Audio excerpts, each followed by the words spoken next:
Where has learning about leadership gone wrong? When I completed my national professional qualification in senior leadership in 2017, I struggled with it. The logistics of trying to organize a whole school project without being on the senior leadership team was difficult, and I struggled to demonstrate the impact of my leadership. I tried to cram in far too many aspects into my write-up. Like many other prospective leaders on the course, I didn't feel like I had learnt much from it or had much of an impact on the outcomes of the students in my school. I am now a facilitator of the NPQSL, which includes having to mark candidates' papers. The standard of assessment now demonstrates how far the sector's understanding of leadership has come in that time. All leadership NPQs now follow a similar pattern of assessment. Candidates choose a specific domain within their leadership field, receive a fictional scenario with multiple pieces of evidence, and are asked to discuss their response as a leader using the Education Endowment Foundation implementation guidance. This isn't forcing prospective leaders to force interventions or plans onto the rest of the staff body. Instead, it allows them to consider domain-specific knowledge and the problems that might occur in their own contexts that they need to solve. Persistent problems. Leaders should be able to learn specific knowledge in order to take specific actions that will positively impact their school. The next wave of leaders understand that schools are complex organizations. Ones where interactions among the school's constituent parts are such that it cannot fully be understood simply by describing its components. And where the components interact and are changed by those interactions.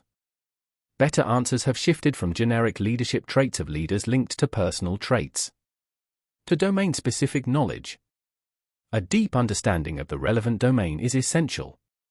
For example, in my facilitation of the National Professional Qualification for Leading Behavior and Culture, leaders have to understand knowledge about professional development, teaching, and implementation as part of their studies. This allows them to address the complex problems that arise in their organizations.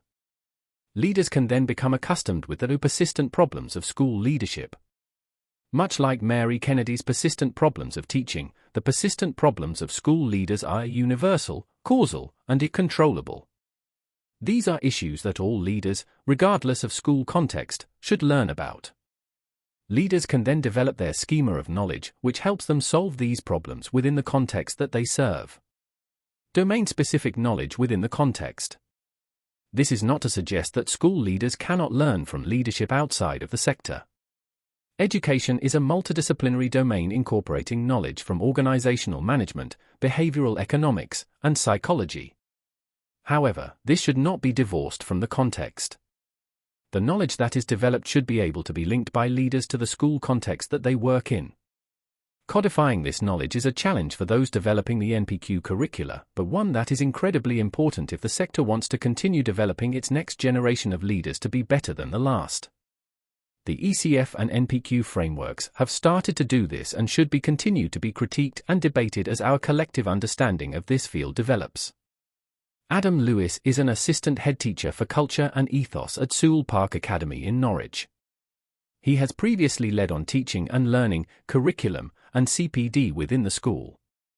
He now specializes in leadership development in his facilitation of leadership NPQs in the region, working with the Sutton Trust on Disadvantage, and completing an MA in leadership.